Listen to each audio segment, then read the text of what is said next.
Magandang hapon, kabisyo. Kasama mo ang Basa Princess, DJ Rocky Tera. Ito po ang programang hindi ka huhusgahan pagkos ikaw ay pakikinggan. Ang programa sa radyo na nagpo-promote ng We Listen and We Don't Judge Culture. At sa hapong ito, meron na tayong top secret sharer na nasa kabilang linya. I-welcome din natin siya. Magandang hapon. Good afternoon, DJ Rocky.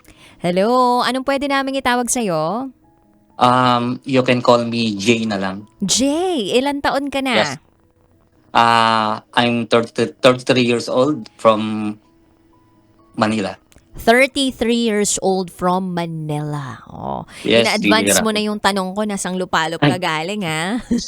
Sorry, DJ Rocky. Hindi Alright. kinakabahan lang. Kinakabahan. Huwag kang kabahan. Ako lang to. Hindi ako artista. Okay, Jay, hindi na ako magpapaligoy-ligoy pa rito. J33 from Manila. Ano ang top secret mo?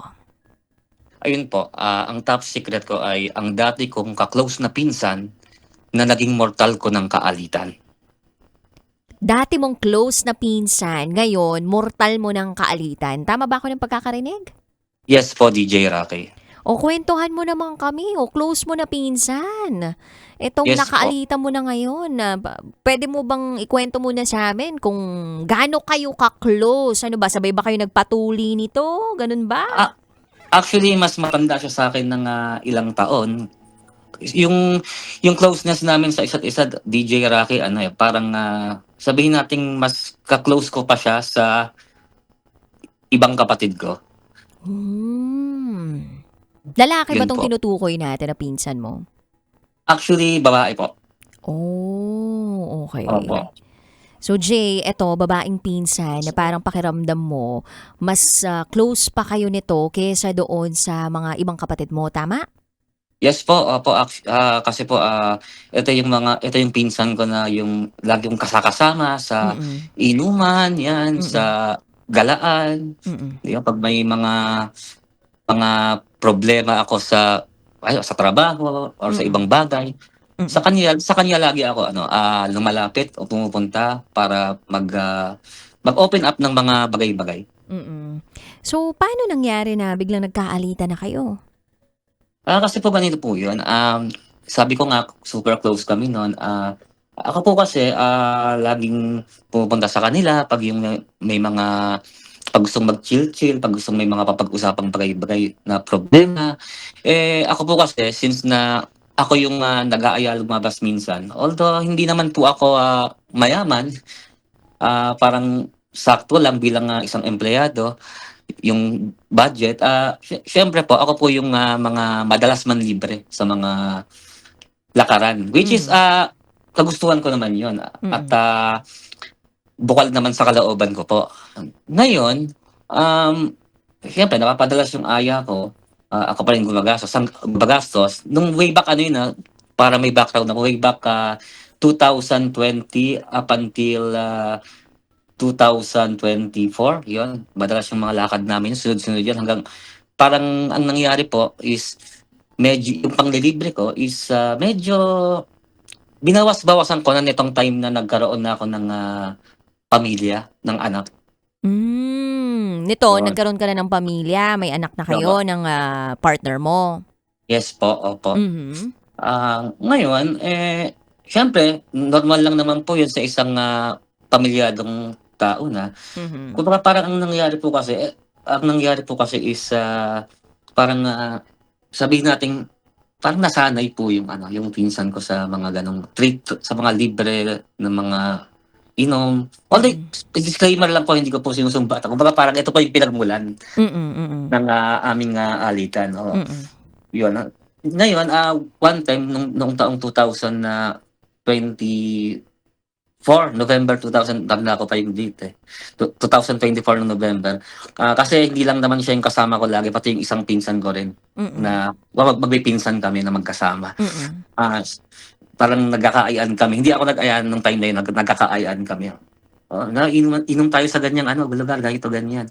Mm. Kumbaga parang ang nangyayari is, sige tayo, bagad tayo, sama mo si yun nga yung isang pinsan ko na yun. Mhm. Sama mo yung pinsan ko na yun, na Tapos, nung nung time na nalaman na parang cheap ba, parang ambagan yung setup. Mm. Kasi 'pag umiinom kami parang hindi ko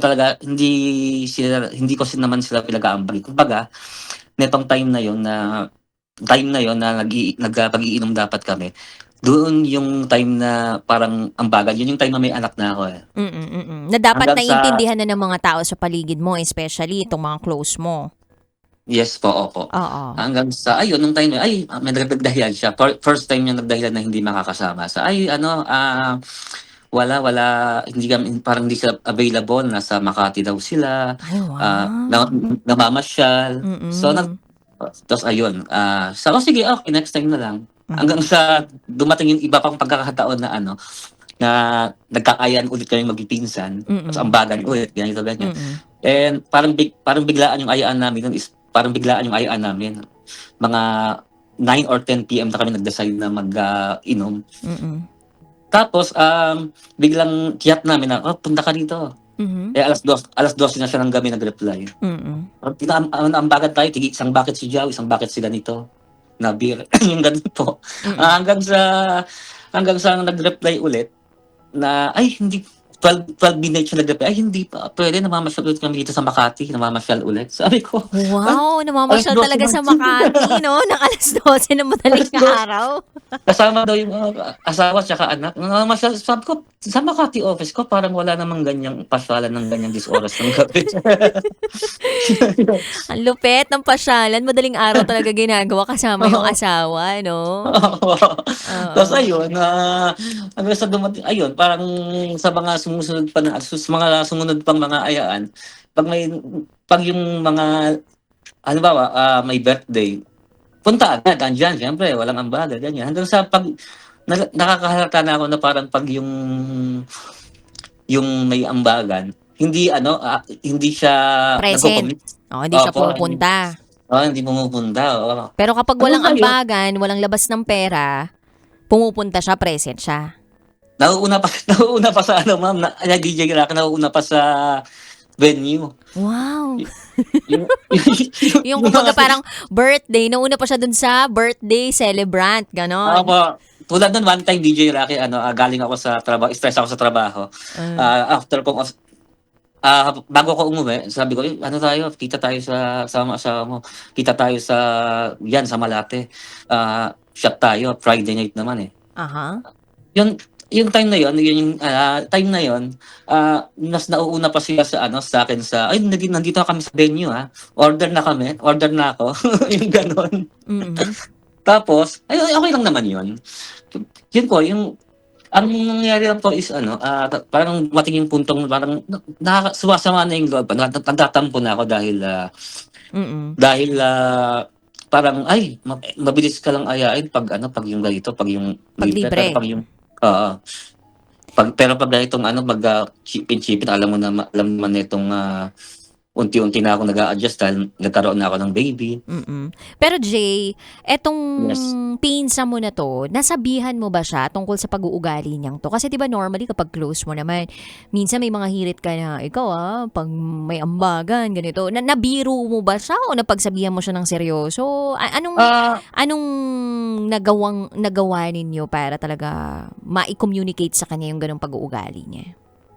Actually, DJ Rocky, kasi ako ang personality ko po kasi is, 'pag super close ko yung tao, lalo na sa pinsan, parang yan yung pinakakahinaan ko, yung kahit naiinis na ako, parang hindi ko alam kung papaano ko ipapamukha dun sa tao na 'to, yung gano'ng, nakikita kong sitwasyon na parang hindi na tama. Mm. Gano'n po kasi ako, kumbaga parang nalaman na lang niya yon yung gano'ng, inuugali niya nung parang lumala na yung alitan namin. Mm. So Kasi, paano mo nasabing nagkaroon na kayo na talaga ng alitan? Ano ba, meron bang parinigan na, siraan sa magkabilang ah, panig?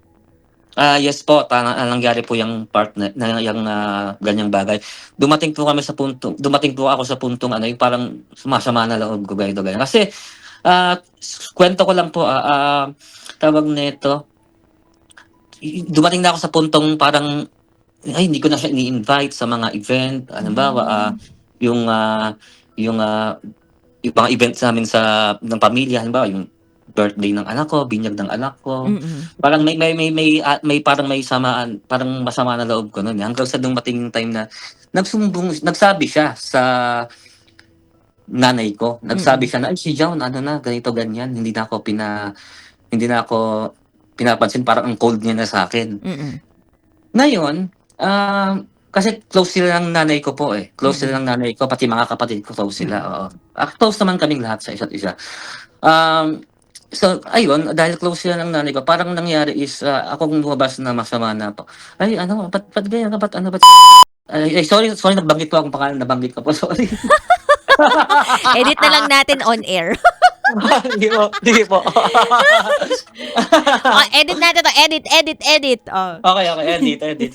Ayun po, sabi ng nasarapan ako sa pagkuwento, eh. Kaya nga, para magtropa Ah, lang talaga tayo dito, Jay, ha? opo. Ayun, sabi ng nanay ko, "Ba't ganyan ka? Ba't yung pinsan mo parang ginaganyan mo? Hindi na maganda yung ugali pinapakita mo." Pati yung kapatid ko sabi pa nagsabi din sa kapatid ko, "Ano ba problema mo kay ganito? Yan sa pinsan mo na yan." Yun. Sabi ko kasi ganito, ganyan, yan. Tapos, hanggang sa ayun, medyo tumahimik na yung sitwasyon na hindi ko na pinapansin. Mm. Hanggang sa eto po kasi may naging parang lumaki ng lumaki po yung ano, yung, Issue. yung issue hanggang sa mayroon ng naging, mayroon na naging, tawag ibang involved na party Oo. sa kuwento. Kasi po, okey lang po ba, isama ko sa kuwento na ano or baka humaba yung oras natin? Humaba na yung oras natin. Pero Ayun, bigyan mo na lang kami ng mga maiksing kwento mo or ano nito, buod. ayun po, hanggang sa ayun, dumating sa puntong, sobrang, alitan na namin is nagkaroon na po ng baranggayan na nangyari. Ha, nagkabaranggayan kayo? Yes po, kasi po ano, last year po nagkaroon, parang may nag-chat po sa'king, dummy account, Mhm. Anong sabi sa dami account? fake account. Yan parang, minumura ako, eh, parang sabi ko, bla bla bla bla bla, nakain gano'n. Tas, 'di ba ano, tawag nito, ikaw 'di ba ano, mama's boy ka ganito, ganyan, yung gano'n po. Mm. So, tapos sinagot ko, kasi po, pinatulan ko po yung dummy account na yun. Mm. Tapos hanggang sa dumating yung time na yung mga sinasabi niya sa dummy account is yung mga personal na naikwento ko sa kanya. Do'n sa pinsan mo na Ito nakaalitan sa mo? pinsan ko, opo. So, dun ako bumase, "Ay, siya 'to, ito yung pinsan ko na 'to." Mm. Yung sa likod ng dummy account na 'to. Oo. Pinatulan ko pa, kaya ko po kasi pinatulan yun para mahuli ko talaga Oo. kung sino yung, mga Ano yung nasa mga likod nun. impormasyon na alam niya, sino-sino mga kilala Opo, niya? Okey. opo. Pati yung, partner ko dinadamay niya sa Aha. ano, sa pang-babash siya sa gamit fake account. Mm. Ayun, so hanggang sa tini-trigger ko siya, pinapatulan ko rin ng mga ibang mga salita. Hanggang sa ayun, parang nahuhuli siya sa sarili niyang, pananalita Mm. base dun sa message niya na Mm. which is alam ko naman siya lang ang pinagkuwentuhan ko. Mm. Hanggang sa dumating yung time na, pumunta sila dito sa barangay namin, pinabarangay ako last year. Sila mismo ang nagpabarangay sa'yo? Yes po, Hindi ikaw ang nagpabarangay sa kanila?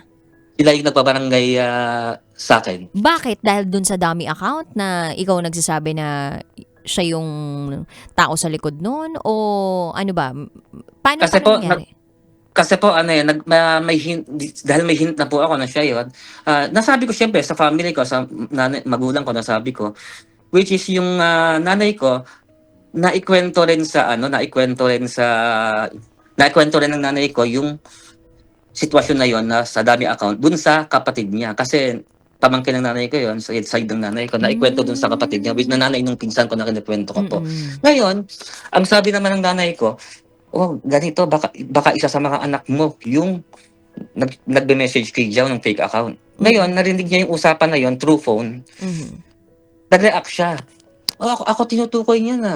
Parang nag-react siyang gano'n, Mm. na wala namang binabanggit pangalan po nanay ko. Tapos nagulat lang ako one time, may dumating na summon dito sa barangay na pinabarangay na nga po ako na pinagbibintangan daw siya ng nanay ko Mm. na So, gumagawa ng paano fake account. na-resolve yun sa barangay ninyo?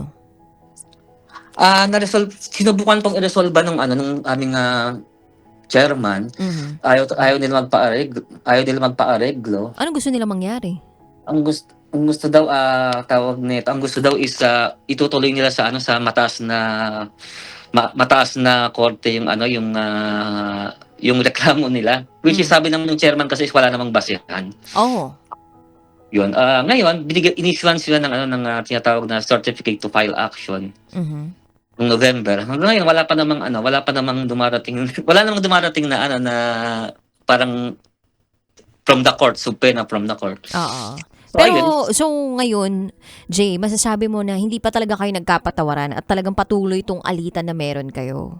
hindi po kasi po ano, kahit po yung ano, yung mga shared post ko sa ano, sa social media kasi follower niyo ako, DJ Rocky, Uy, yung thanks. mga parang yung mga pino-post yung mga quotations sa page niyo or sa page ng Love Radio, shine-share ko.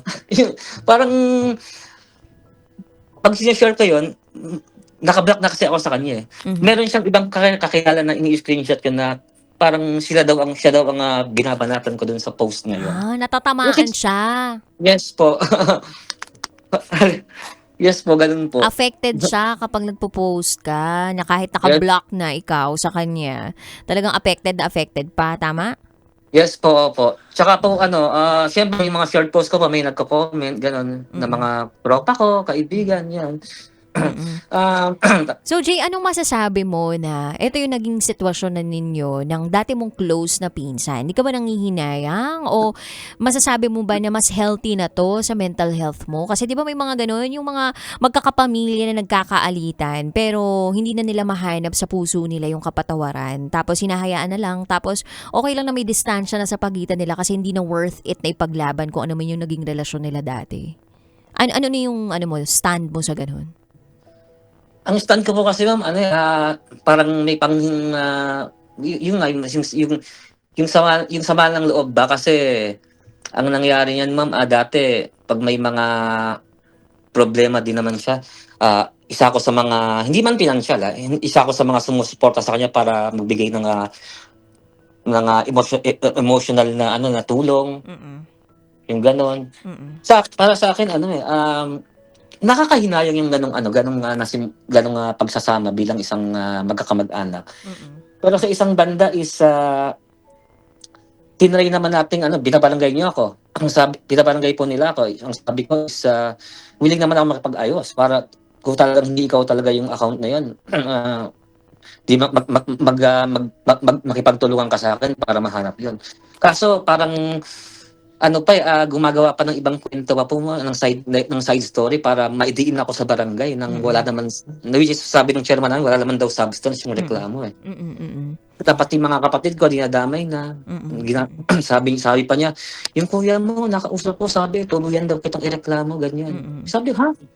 Totoo ba? Kapatid ko, Mm. aano sa'yo, mapapanig sa'yo." Mm. So parang Kaya ang nangyari na pamilya versus sa pamilya na gano'n? actually parang etong mga kapatid ko may sama din ng loob pero sila hindi naman sila totaling gano'ng, yung masamang tinapay ba. Oo. Parang, sige ano, wag na natin kausapin, parang laylo na, gano'n. Mm. Kumbaga parang siyempre ako po yung parang nandun sa sitwasyon na kaming nagkaalitan. Mm. Parang ako siyempre yung pinaka naging, affected lalo na sa mga pagme-message fake account na gamit na Oo. siya ang nasa Mm. likod. Mm. Kasi parang sabi ko sa mga magulang ko, parang unfair naman yun. Ako na nga ang inatake ng fake account which is alam natin kung sino yung nasa likod nun. Tapos ako pa ang mababarangay rito sa Mm. sarili kong, lugar. Oo. Well, Jay, minsan talaga may mga tao sa buhay natin na hindi natin ine-expect na gano'n pala yung magiging aksyon sa atin, no? And kabutihan lang din naman siguro ang hangarin mo para dun sa tao. At hindi rin naman natin siguro napatunayan kung sino talaga yung nandun sa likod ng dummy account na yun. Pero malamang sa malamang, kung sino man siya, close na close mo rin siguro kasi ang daming alam tungkol sa iyo. And Yes, ma'am. yun nga yung hinuha mo, 'di ba, na yun yung pinsan mo. Pero hangga't walang matibay na ebidensya, lahat ng yun, mga sabi-sabi lamang, 'di ba, mga kuro-kuro lamang. Pero I hope, Jay, na maging maayos, 'di ba, yung mental health mo, mental health ninyo ng pamilya mo. At ako basta naniniwala talaga ako na may mga relasyon sa magkakapamilya na hindi na kinakailangan pang resolbahin. Minsan talaga may kailangan hayaan na lang na hindi na dapat ipilit pa dahil yun yung nakabubuti para sa mental health natin. So Jamie, gusto ko pa bang sabihin o mensaheng ibigay dito sa pinsan mong to? Ayun, message ko lang sa kanya kung nakaantabay man siya sa oras na 'to 'no. Hindi naman alam mo naman na hindi ako nagkulang ng, magandang pakikisama sa'yo. Well, hindi naman ako perpektong tao rin. Parehas naman tayo, hindi tayo perpektong tao. Pero, itong nangyari sa akin na 'to, na matinding alitan, hindi lang basta alitan, kasi matinding nangyari. Itong matinding alitan na nangyari na 'to sa atin, siguro kung papabor man ng panahon na magkaayos tayo, ipaubaya na lang natin do'n. At, ako naman, hindi naman ako gano'ng, tao na hindi nagpapatawad sa isang taong, nagkaroon sa akin ng, pinakitang hindi magandang ugali. So, sana dumating ang panahon na maging, malawak na ang isipan mo, or kahit maging malawak na ang isipan nating dalawa, na para aminin ang, pagkakamali natin sa isa't isa at magbigay ng kapatawaran sa bawat isa. Yun lang po. Ayun. Maraming salamat, J33 from Manila. Yan po ang ating top secret sharer ngayong hapong ito. Kapatawaran. Sino dito ang nakapagpatawad na sa nakagawa ng mali sa kanila? Hirap talaga magbigay ng kapatawaran, no? Lalong-lalo na kung medyo wala ka ng kita. Ay, iba palang tawad yun. Pinapatawa lang kita, kabisyoy. Pero sabi nga nila, forgiveness is a gift that you give to yourself. It's not actually a gift that you give to other people who've hurt you. In Tagalog, ang kapatawaran daw ay regalo, hindi naman para sa taong nakapanakit sa iyo, kundi regalo mo para sa sarili mo. Kasi kapag nakapagpatawad ka, parang pinalalaya mo yung sarili mo sa lahat ng hinanakit at sakit na idinulot ng taong ito. Hindi mo mababago kung ano yung ginawa ng taong ito sa iyo. Pero, pwede mong baguhin kung paano mo tingnan ang mga bagay na nakikita mo o mga taong nakikita mo. O pwede mong baguhin yung perspektibo mo. At sabi nga nila, you cannot control things, but you can control your mindset, your perspective. You can handle situation better kung meron kang bukas na isipan at puso. Dami ng English, no? Tama na, hindi na ako dictionary. Anyway, kabisyo, maraming salamat sa inyong pagtutok. Nakasama mo ang Basa Princess DJ Rocky Tera. At ikay nakatutok sa 90.7 Love Radio. Kailangan pa bang i-memorize yan? Basic. This is Top Secrets. Metro's #1 Love Radio. Basic!